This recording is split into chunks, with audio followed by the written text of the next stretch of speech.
재미있는 창작 써라. 이야기 뚝딱. 이번 이야기는 한 명문가의 후처가 낳은 아이에 관한 놀라운 이야기로 그 딸아이가 배다른 오라비 명석과 아주 기막힌 인연을 만들어 간다고 하는데요. 그럼 이들한텐 과연 어떠한 일들이 일어날는지 그 이야기 속으로 얼른 함께 들어가 보실까요? 뚝딱. 어느 먼 옛날, 뭔가에 놀란 새들이 푸드득 노을진 하늘 위로 날아오르던 어느 날이었어요. 한 산골 마을에서 우렁찬 갓난아이의 울음소리가 퍼져나가는 것이었습니다. 그리고는 그곳에서 멀리 떨어진 한 부잣집 마을에서도 갓 태어난 아이의 울음소리가 멈출 줄을 모르는 것이었지요. 아니, 어찌 이리도 예쁜 딸아이를 낳을 수가 있었단 말이오. 내 밖으로 나당기기만 바빴던 터 신경을 못 써줘. 정말 미안하기만 했건만은. 그 아들 하나만 있던 차에 어째 이 집이 아주 더 환해지겠구만 그래. 마을에서 명문가로도 유명한 서씨 집안의 장손 서상봉의 말이었습니다. 그는 일찍이 본처와의 사이에 둔 아들 명석이만을 끔찍이 여기고 있던 터였지요. 헌데 그런 본처가 글쎄 아들을 낳자마자 그만 세상을 뜬 것이 아니었겠습니까? 본래 몸이 허약했긴 했지만서도 그 아들이 어찌나 나오길 힘들어했던지 그 어미 뱃속을 빙빙 돌다가는 결국 겨우 끄집어내졌던 터. 그 길로 본처 아내는 그만 의식을 잃고 만 것이었지요. 그리고는 영영 깨어나질 않았던 것이었습니다. 이런 상황에 서상봉은 아주 큰 시리에 빠져 집거의 세월에 들어간 것이었지요. 허나 아내의 3년상을 정성스레 치러내는 동안 아들 명석이를 돌보던 그는 그런 아들이 크는 재미에 조금씩 기운을 차려낼 수 있던 것이었어요. 그리고는 수년의 세월이 흐르자 결국 서상봉은 제 본래 성향대로 또 극심한 외로움에 시달리는 것이었습니다.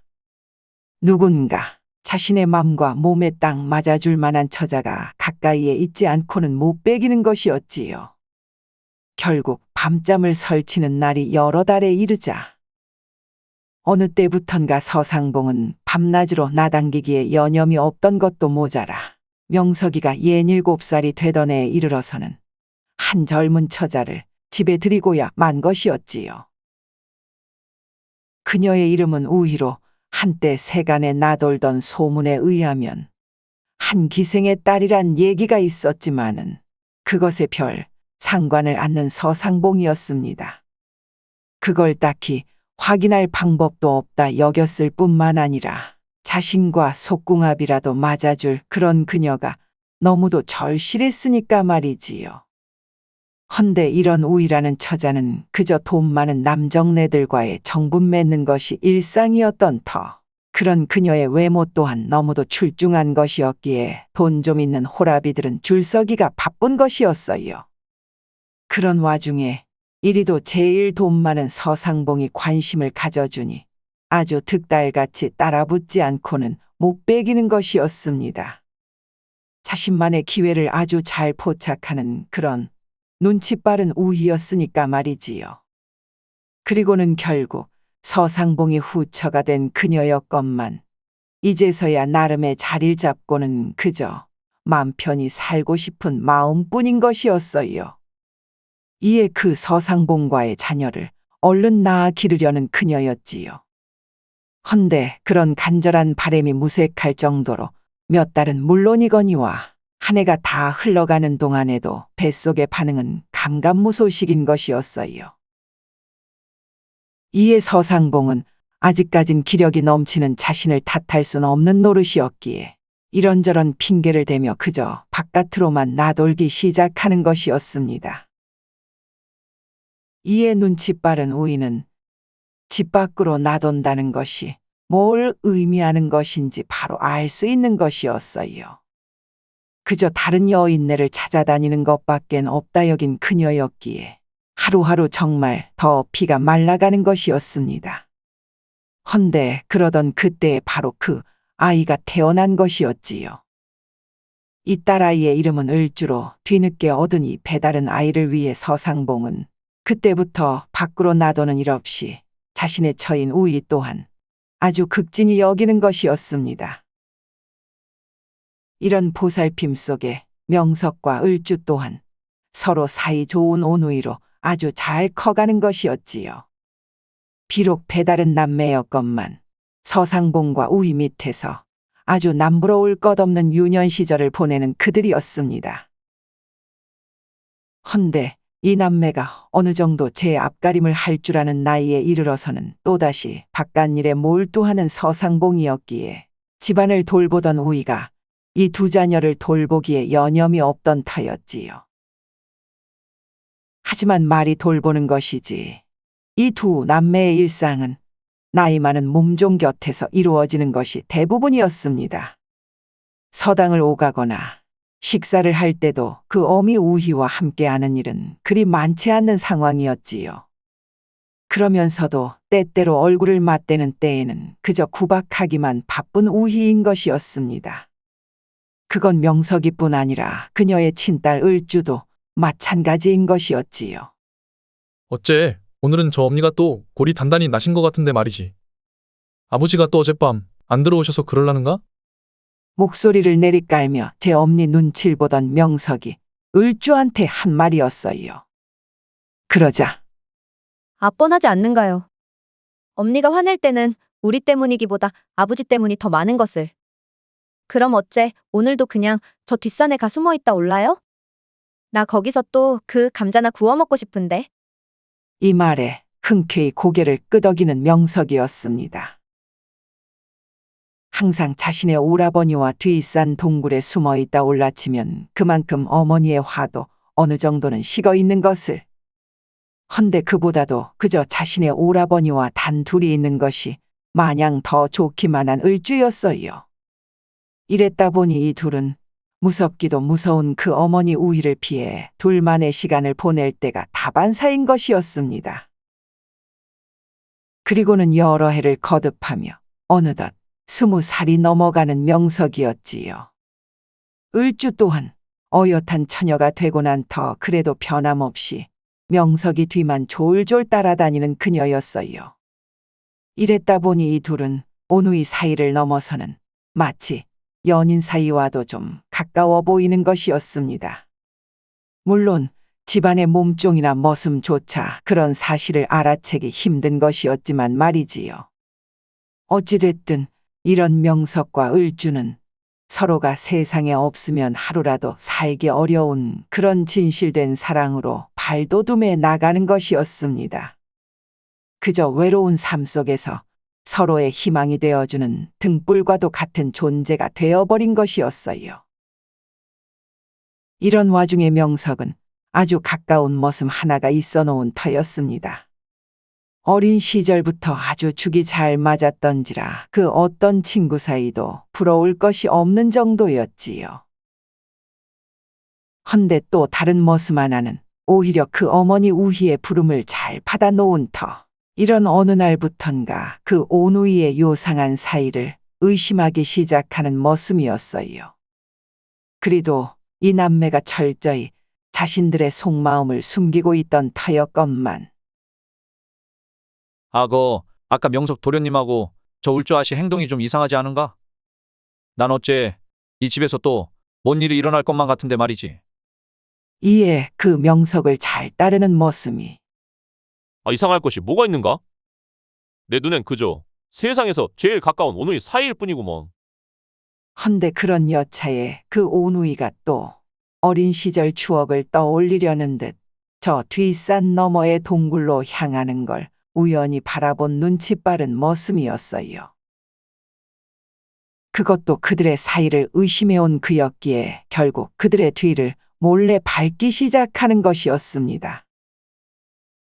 그리고는 그 동굴 근처에 이르러 그 온우이의 행각을 발견하고만 머슴이었지요. 그는 놀란 가슴을 쓸어내리며 얼른 이 사실을 마님께 알리는 것이었습니다. 그러자 아니 그럼 이 일을 어찌하면 좋단 말이냐. 이 둘의 사이를 갈라놓기라도 해야 할 것을. 그것이 진짜 사실인지 내 당장 물어봐야겠구나. 그러자 잠시 생각에 잠기던 머슴이 이를 말리려는 듯 답을 이어했어요. 그래도 이들은 끝까지 발뺌을 할지 싶은데 말입니다. 그럼 차라리 그 자리를 덮쳐서는 아예 옴짝달싹 못하게 하는 것이 진짜 이들을 혼낼 수 있는 방법인 줄로 아래요. 이런 머슴의 말에 그럼 그 자리를 어떻게 덮치냐며 물음을 이어가자 그 동굴에 미리 가 있는 것이 어떻겠냐는 것이었어요. 그러자 그리 해보자며 고개를 끄덕여주는 마님 우이였습니다. 그리고 며칠 뒤 또 이들 오누이가 뒷산 어디론가 향하는 것을 목격한 머슴은 곧바로 우희에게 이 사실을 알렸어요. 그리고는 그 뒤를 급히 따라 나서더니만 이쪽 길로 가셔야 합니다. 네, 가까운 지름길을 아니까는 그럼 먼저 동굴에 다다를 수 있을 것입니다요. 이내 그 길로 그 동굴 속에 먼저 들어간 마님 우이였어요. 그리고는 그 어두운 동굴 속에 앉아 있자 역시 생각한 대로 그 오누이가 동굴 안으로 들어오는 것이었습니다. 그리고서는 그 어둠 속에서 바깥빛을 벗삼아 서로의 사랑을 확인하는 것이었지요. 예끼 이놈들아! 여기서 대체 뭔 짓거리를 하고 있는 것이냐? 이런 우이 엄니의 등장에 깜짝 놀란 이들 오누이는 그 길로 어머니 우희와 머슴 손에 이끌려서는 꼼짝없이 집 마당채로 돌아올 수밖에 없는 것이었어요. 그리고는 그들의 아비 서상봉 앞에 무릎을 꿇고 마는 것이었습니다. 내 이놈. 아들 하나 있는 것을 내 몸과 같이 귀히 여겼거늘 배다른 동생이라 해도 한 집안에서 어찌 이런 짓거리를 벌일 수가 있는 것이냐? 네가 그러고도 사람인 것이야? 이에 무릎을 꿇은 채로 하염없이 눈물만 흘리는 명석이었어요. 을주도 자신이 내놓을 변명만 떠올리며 그저 입술만 곱씹고 있었을 뿐이었습니다. 그러자 내 놈들은 영원히 떨어져 살아야 할 것이다. 을주 내년은 내일 새벽같이 충주로 내려보낼 것이야.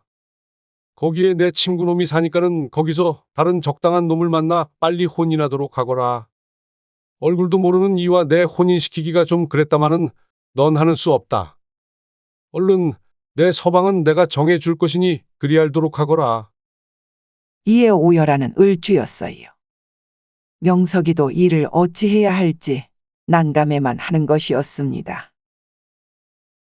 그리고 그날 밤 머슴의 감시하에 이들 남매는 내일 일을 걱정하며 잠도 오지 않는 밤을 보내야 했어요. 헌데 명석이 자신의 방 밖에 있는 머슴을 부르더니만 내 이 순간만큼은 너한테 마지막으로 할 부탁이 있어서 말이다. 내 오늘 이 집을 떠나려 하니까 말이지. 이것만 네가 도와준다면은 내 기필코 저 세상으로 나간 뒤에 너한테 그 은혜를 꼭 갚고야 말 것이야. 그러니 오늘 밤만은 내가 없어지더라도 꼭 좀 눈 감아 주도록 하거라. 분명 널 기절시킨 뒤 도망을 쳤다 이르면 내 아비가 널 책망하진 않을 터이니 이 내 마지막 부탁을 꼭 좀 들어주기 바란다. 이런 명석의 진지한 부탁을 도저히 거절할 수 없는 머슴이었습니다. 헌데 이보다 그 명석이 떠나는 길에는 오로지 그 을주 동생도 함께해야 하는 것이었어요.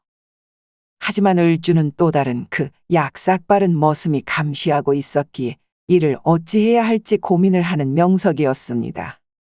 그러자 제가 저 모스마와 잠시 다른 곳에서 얘기를 나누도록 하겠습니다요. 그러는 동안 함께 도망을 치십시오. 제가 어떻게든 붙잡아 놓고 있어 보겠습니다. 이런 머슴의 말에 눈물로 고개를 끄덕이며 그를 안아주는 명석이었지요. 그리고는 깊은 밤에 이르러 몰래 제 방을 빠져나온 명석이 감시의 끈이 느슨해진 틈을 타 을주의 방으로가 그녀를 데려 나올 수가 있었어요.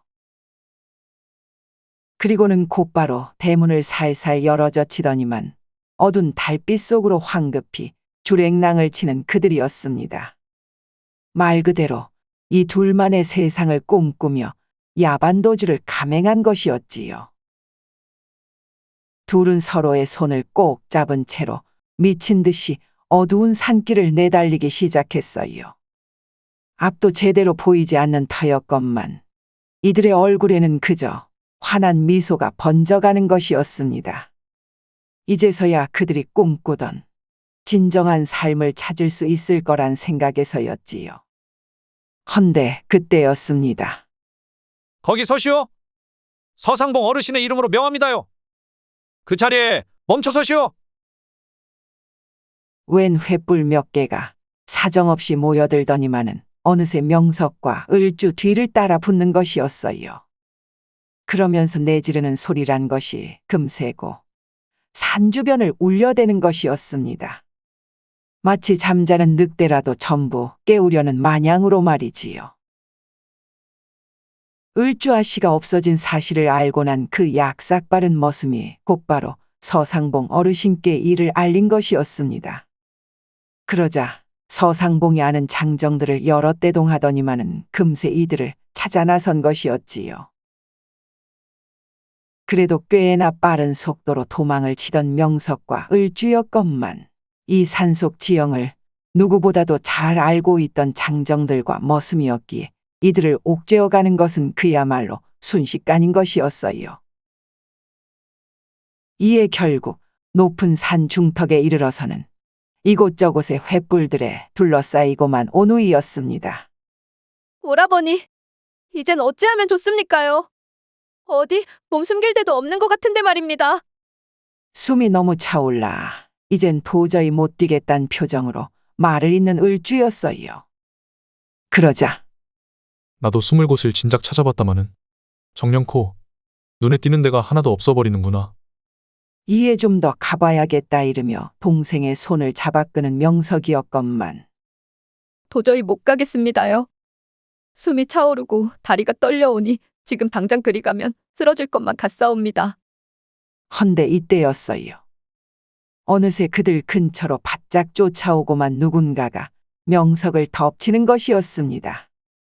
바로 그 우이마님에 충직한 그 약삭빠른 머슴이었지요. 이놈이 뒤쫓아오는 내내 그 커다란 고함을 질러대고 있던 것이었습니다. 그러자 이에 놀란 을주가 그만 발을 헛디디고 마는 것이었어요. 그리고는 그 순간 명석의 손을 놓쳐버린 을주였습니다. 그러고 나더니만 글쎄 저 아래 가파른 언덕 밑으로 사정없이 굴러 떨어지고 마는 것이었어요. 그것도 아주 칠흑 같은 어둠 속으로 말입니다. 안 돼! 계속 굴러 떨어지는 소리와 함께 을주가 도저히 보이질 않자 명석 자신도 그곳으로 뛰어내리려던 그때였어요. 또 다른 장정 하나가 명석의 목덜미를 확 하고 잡아채는 것이었습니다. 도련님, 여기서 이러시면 안 되옵니다. 저 아씨는 제가 내려가 찾아볼 테니까 얼른 이들과 함께 집으로 돌아가 계십시오. 그러자 그 손을 뿌리쳐낸 명석이 이건 노란 말이다. 난 절대로 집에 다시 돌아가지 않을 것이야. 그러니 너도 포기하고 그냥 돌아가란 말이다. 아, 이건 노란 말이요. 라며 심한 몸싸움을 벌이던 그때 또 다른 장정 하나가 명석을 붙잡으려는 그 순간 그만 그가 들고 있던 횃불에 기름이 팍 하고 튀면서 명석의 눈가를 스치고 마는 것이었습니다. 으악! 이런 횃불에 불기름이 튀었는지 말았는지 어둠 속에서 그 사실을 누구도 눈치채지 못한 것이었어요. 이에 그저 제 눈만 부여잡고 있는 명석이었건만 그를 붙잡고 놓치지 않으려는 장정들이었습니다. 그리고는 눈을 만져대며 발버둥치고 있는 명석을 제 어깨에다 제대로 걸쳐매는 장정이었지요. 아, 내 눈! 아, 내 눈! 이래 비명을 지르고 있는 명석이인 것을 그냥 집으로 들쳐매고 온 머슴일행이었습니다. 헌데 결국 그 튀어버린 횃불 기름으로 인해 명석은 영영 제 눈을 뜨지 못하고 마는 것이었어요. 그 한순간으로 그만 앞을 못 보는 신세가 되어버리고 만 것이었습니다. 이에 땅을 치고 통곡하는 아비 서상봉이었건만 무슨 일이 있어도 그 명석과 을주를 잡아오라 이른 사람이 본인이었거늘 그저 후회만이 남을 뿐이었지요. 자신의 말을 복종하기만 한 머슴들을 탓할 수는 없는 노릇이었으니까 말입니다. 허나 어찌됐든 눈을 다친 충격에서였는지 며칠간 정신을 잃고만 명석이었어요. 그리고 난 이후 어느덧 정신이 돌아온 명석이 자신의 방에서 깨어난 그 순간 아픈 눈을 꿈뻑거리며 떠보려 하자 아니나 다를까 그저 뿌연 안개만이 자욱하게 덮쳐올 뿐인 것이었습니다. 내 눈이 정말 보이질 않는단 말이다. 어째 자고 일어나도 이렇다니 이를 어쩌면 좋단 말이냐. 제 곁에 앉아있을 머슴에게 하소연을 토로하는 그 여건만 그러기도 잠시. 그럼 내 을주는 어디에 있느냐? 그 산속에서 잘 찾아낸 것이요? 별일 없는 것이지. 이런 명석의 말에 차마 대답을 잊지 못하는 머슴이었건만 전 그날 밤엔 집을 지키고 있었어서 말입니다요. 그리곤 그 다음날 아침에도 밭일을 나가야 했었어서 들은 얘기인 것인데 그날 아침에 찾긴 찾았다 오는 것을. 더 말을 잊지 못하던 머슴이 산세가 워낙 험했던지라 별로 높지 않던 그곳에서 그만 그 을주 아씨가 시신으로 발견이 됐다 이르는 것이었어요. 이에 정말 끔찍한 비명을 지르며 경악하는 명석이었습니다. 그리고는 다시금 정신을 잃어버리고 마는 것이었지요. 그리고 난 얼마 후 다시 깨어난 명석은 식음을 전폐한 채로 일어날 생각조차 않는 것이었습니다. 자신 때문에 을주가 세상을 떴단 생각에 도저히 살아갈 힘마저 낼 수가 없는 것이었지요. 거기다 눈까지 멀어버린 상황이었으니 더더욱 그럴만도 한 것이었습니다. 하지만 얼마간의 시간이 더 흐르고 나자 자신의 충직한 머슴을 조용히 부르는 명석이었어요. 그날 밤 네가 날 도와준 그 고마움은 내 잊지 않고 있다. 허나 이젠 정말 살고 싶은 마음조차 없는데 이르러 난 이 집에서 하루도 더 있을 수가 없구나. 그러니 날 마지막으로 살린다 생각을 하고 이번만큼은 정말이지 날 꼭 도와줘야 할 것이야. 난 내일 무조건 이 집을 떠날 것이다. 그러지 않고서는 넌 내 몸뚱아리만 발견하고 말 것이야. 그러니 말이지. 내가 도망칠 수 있도록 날 좀 도와다오. 이 말에 내내 대답을 못하던 머슴은 곧 눈물을 머금은 채로 알았다며 고개를 끄덕이는 것이었습니다. 그 우위 마님만을 따르는 머슴은 자신이 잘 따돌리겠다고 하면서 말이지요. 매일같이 방 안에만 갇힌 채로다가 뭐라도 먹질 않는 명석이 그 말대로 더 걱정이 된 터였으니까 말입니다. 그리고는 그날 밤 그 앞 못 보는 명석을 데리고 나선 머슴은 과감히 야반도주를 감행하는 것이었어요. 제가 진작부터 알던 지인이 있어 놓아서 말입니다. 그 사람이 마침 얼마 전에 알려준 터였는데 어째 도련님의 눈을 고칠 수도 있다지 않습니까요? 그러니 한번 그곳부터 가보시지요. 이 말에 깜짝 놀라는 명석이었어요. 자신과 도망을 쳐주는 것도 모자라 눈을 고칠 수 있는 데를 안다니. 명석은 그 감은 눈으로 눈물만 주르륵 흘리는 것이었습니다. 아니, 아버지가 그토록 실력 좋은 의원들을 다 모시고 왔는데도 내 눈은 차도가 없었건만. 어찌 이런 눈을 누가 고칠 수 있단 말이냐? 대체 그런 사람이 어디에 있다는 것이요? 그러자 자신만 믿고 따라오라는 말만 이어하며 손을 더듬거리는 명석을 이끌고는 하루하고도 반나절 만에 어느 허름한 산중에 오두막에 도착하는 그들이었어요. 여기 계신 의원님은 사실 우리 마님을 따르는 모습 있지 않습니까요? 그 친형 강단이란 자가 알려줬는데 말입니다. 이곳 의원님은 세상과 진작부터 담쌓고 살아온 터 그것도 아주 특별한 의술을 지녔기에 오래전 궁중에서도 모함을 받고 쫓겨났었다 하는데 말입니다요. 헌데 그 궁에 들어갈 정도였으니 일단 의술 실력 하나는 자부할 수 있다고 하는데 말이죠. 이런 머슴의 말에 그나마라도 걱정을 좀 내려놓는 명석이었어요.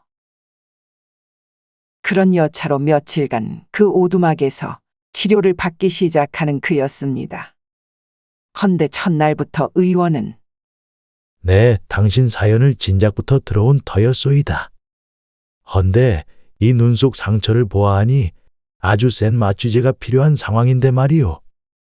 일단 안심하고 그저 마음 편한 생각만 하고 계시오. 그럼 지금부터 숨을 쉬다가는 잠시 동안 참고 계셔보시오. 이 말과 함께 무언가를 태우고 난 연기를 명석의 코 가까이로 가져가는 의원이었어요. 이에 앞도 못 보는 상황에서 어찌 마음을 편히 먹으라는 건지 별 소리를 단다 싶은 명석이었습니다. 그저 답답한 제 가슴만 움켜쥐고 있는 것이었지요. 헌데 그 순간 명석이 움켜쥔 손의 힘이 점점 풀려버리는 것이었습니다. 그리고는 그 마취가 이루어지고 난 며칠 뒤 멍한 정신이 서서히 돌아오는 그였어요. 헌데 감은 것을 껌뻑이다 천천히 떠보던 명석의 눈이었건만 이전 같으면 분명 뿌연 안개 속만 헤매야 했거늘 몇 번을 더 눈을 꿈뻑이자 아니 웬 허름한 방 천장이 눈에 들어오는 것 아니겠습니까? 아이구야. 이것이 어찌 된 일이라더냐? 이제 뭔가가 보이기 시작하는구만.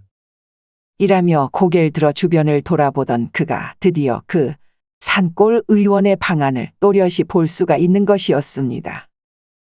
이런 기뻐하는 명석의 소리에 놀라 방으로 뛰어들어온 머슴이 아이고, 잘 됐습니다요.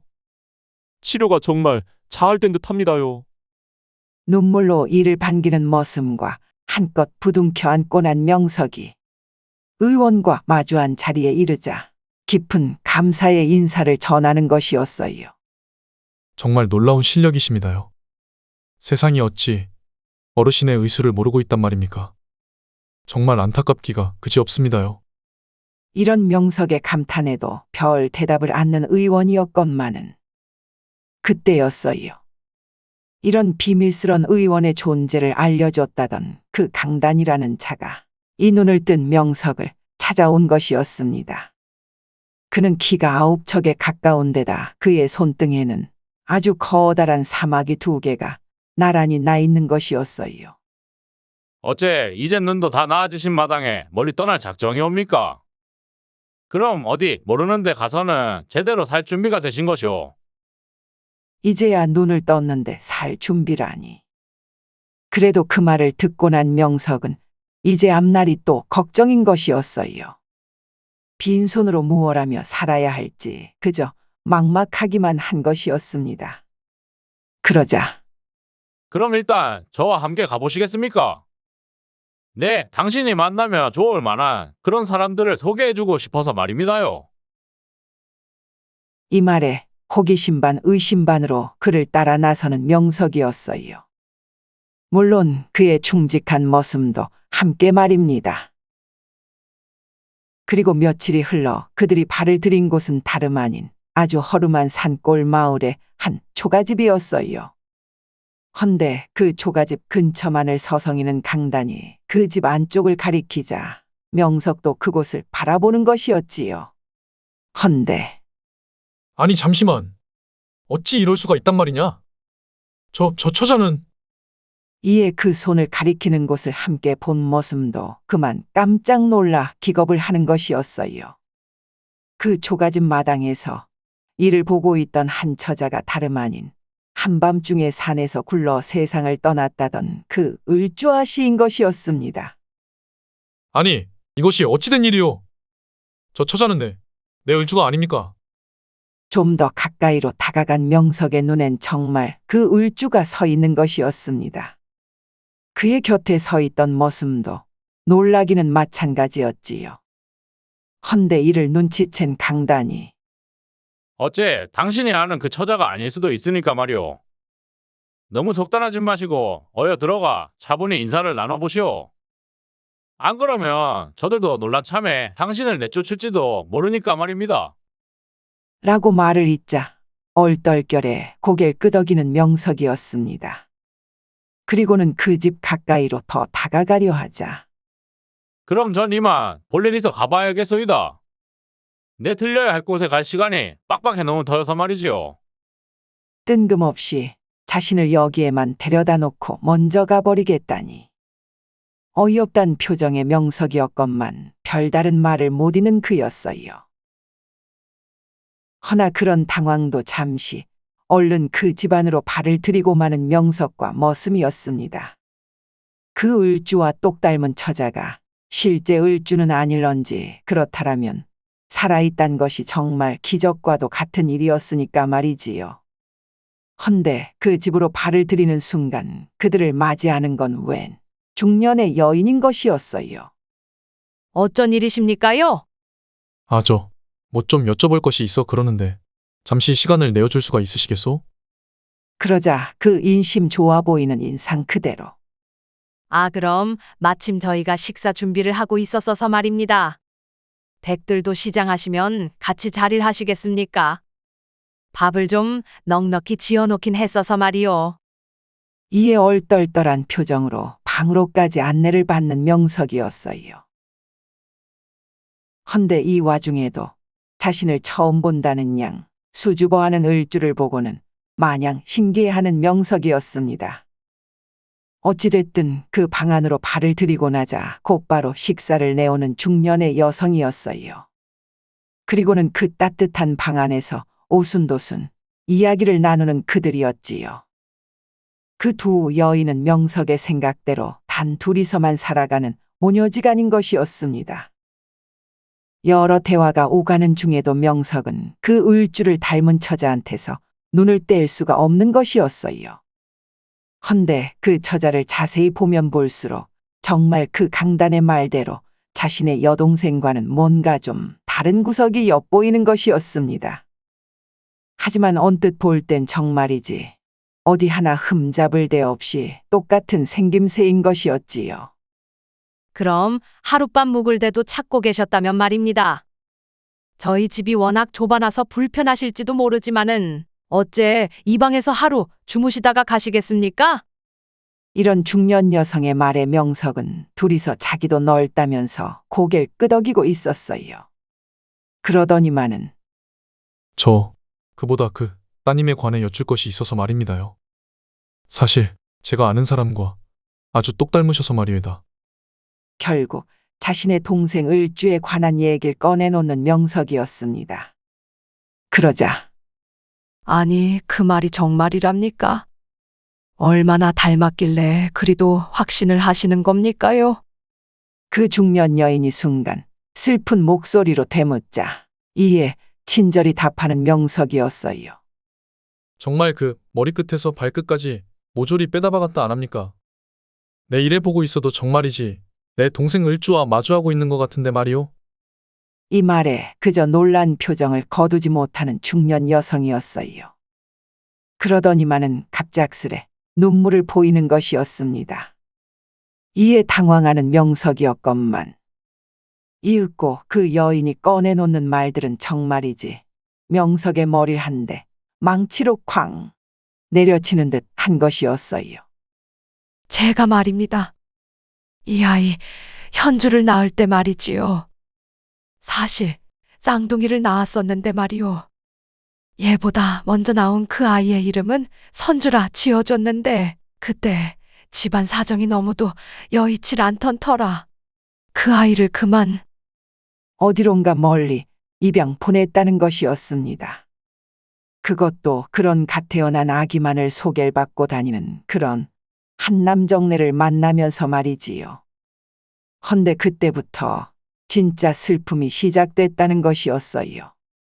그래서 그 한남정네가 집으로 찾아와서는 그 큰 키에 압도되기도 했지만서도 내 몸 상태를 여러 차례 묻는 것이 그 아이를 낳자마자 데리러 오겠다는 것이 아니었겠습니까? 그래서 전 곰곰이 생각을 하던 끝에 도저히 그럴 순 없단 생각에서 거절을 하려 했는데 말이오. 아이를 낳고 난 다음 날 어찌도 그리 정확히 알고 찾아왔던지 그때 전 아이를 줄 수 없다. 남편과 단호히 얘기를 했습니다요. 그러니까 이미 결정난 것인데 아쉽다라면서 그냥 다시 돌아가지 않았겠습니까? 그래서 전 다행이라 여기고 있던 차였는데 이 순간 침을 꼴까닥 삼켜대는 명석이었어요. 그런데 며칠이나 지났을까? 자고 일어났더니 글쎄 그 선주만 딱 없어진 것이 아니었겠습니까? 그때 전 거의 미친 사람처럼 남편하고 찾으러 다녔는데 말이오. 그 어디에도 없었으니 내 살덩어리가 떨어져 나가는 고통 속에서 전 남편마저 떠나보냈다는 거 아니겠습니까? 그래서 일에 남은 딸 하나와 겨우 풀칠만 하고 있던 것이었는데 말이오. 이런 중년 여인의 말에 도저히 입을 다물 수가 없는 명석이었어요. 근데 어찌 제 딸 현주와 똑같이 생긴 처자가 있다 하는데 제가 그 아이를 선주라 여기지 않을 수가 있겠습니까요? 그때 제 아이를 분명 당신의 집으로 데려간 것이 확실해 보입니다요. 어찌 우연도 이런 우연이 있을 수가 있단 말입니까? 아니 그럼 그때 그 아이를 데려간 남자를 기억하십니까요? 키가 컸다 했는데 그것이 얼마나 큰 정도였소? 그러자 아, 그 8척이 넘는 건 기본이거니와 거의 9척에 가까울 정도로 컸다지 않았겠습니까? 그리고 웬 그 커다란 손등에 말입니다. 큰 사마귀가 2개가 나 있었는데. 아, 맞습니다요. 분명 그 큰 사마귀가 나란히 있던 걸 내 기억하는데 말이오. 이 말에 무릎을 다 내려치는 명석이었습니다.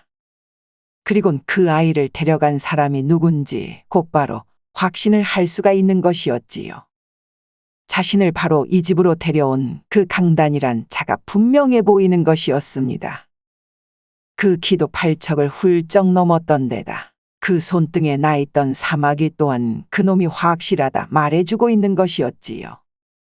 그럼 그가 데려갔던 아이도 바로 자신의 친동생 을주였다는 것을 더더욱 확신하는 명석이었습니다. 헌데 이런 확신을 갖기도 잠시 그럼 제 딸 선주는 잘 있답니까요? 어째 별 걱정 없이 잘 살아가고 있는 것입니까? 이에 순간 도저히 답을 잊지 못하겠는 명석이었건만 그 사실을 전하지 않을 순 없는 것이었어요. 그리하여 이미 세상을 떠났다고 이르니 제 입을 틀어막은 채로 깊은 시리에 빠져버린 모녀였습니다. 나중에 꼭 만나고야 말 것을 스스로와도 약속을 했던 그들이었건만은 이 무슨 운명의 장난인 건지 그런 딸을 영영 볼 수 없단 생각에 그만 늦은 밤까지 내내 오열과 통곡을 이어가는 모녀였어요. 그리고는 그런 밤을 함께 지새운 명석은 밤새도록 자신의 아버지까지 속인 그 계모 우위를 필히 벌하고 싶은 마음뿐인 것이었습니다.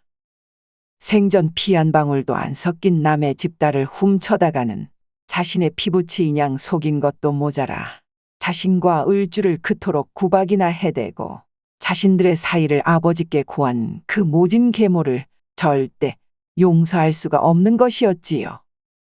그러지만 않았어도 지금쯤 을주는 분명 살아있을지도 모르는 것이었으니까 말입니다. 이에 다음 날 아침이 되어서는 그럼 어째 저와 함께 가시겠습니까요? 비록 선주가 세상에 없다 하여 그 상심이 무엇보다 크시겠지만은 말입니다. 그 진실 또한 알리는 것이 내심 중요하다 생각이 되어서 말이오. 제가 가서 그 선주를 훔쳐간 계모를 응징한다 해도 제 말 속의 증거는 어디에도 없는 것이니 말입니다. 저와 함께 가주신다면 분명 그 아이를 훔쳐간 계모를 제대로 벌할 수가 있을 것입니다요. 물론 그렇다고 선주가 돌아올 순 없는 것이겠지만. 이런 명석의 말에 잠시나마 고민하는 현주의 어머니와 현주였어요. 그리고는 그날 오후가 되어 빠른 걸음으로 길을 나서는 명석과 머슴이었습니다. 물론 그 뒤에는 현주와 그 현주의 애미가 뒤따라오고 있는 것이었지요. 그리고는 하루 반나절이 지나고 난 때에 이르러 명석은 자신의 집에 도착할 수가 있었어요. 마침 다행히도 그의 아비 서상봉이 집에서 식사를 하고 있던 터였습니다. 아버지! 아들 명석이가 왔습니다요. 그 잃었던 눈도 되찾아서 말입니다. 이 말에 버선발로 뛰어나와 반기는 아비 서상봉이었어요. 아니, 내 아들 명석이가 아니더냐. 그간 고생 많았다. 내 널 찾으러 한양까지 올라갔더니만은 근데 이 눈까지 잘 떴다 하니 내 정말 기쁘기가 그지 없구나. 잘 돌아왔다, 명서가.